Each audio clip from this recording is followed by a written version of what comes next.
উপস্থাপিকা সাজিদা আলমকে বললেন আপনি আগে ছাত্রলীগ কেন করতেন। এই কথা শুনে রেগে ফেগে ফায়ার হয়ে গেলেন সাজিদা আলম। বিস্তারিত দেখতে থাকুন এবং সর্বোচ্চ শেয়ার করুন।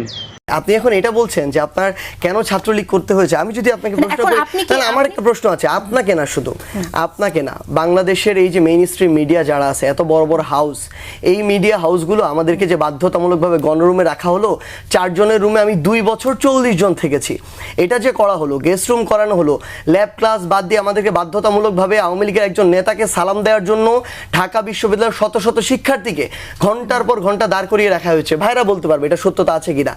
এটা যখন করা হলো, এই মিডিয়া হাউসগুলো কথাই ছিল, এই বুদ্ধিজীবী সমাজ, সুশীল সমাজ, আপনাদের মতো যারা উপস্থাপক কিংবা বাংলাদেশে এই জানা আমার শেষ করতে দিতে হবে, কারণ আমার জীবনের শত শত ঘন্টা এই ছাত্রলীগের নোংরা কালচারগুলো নষ্ট করেছে।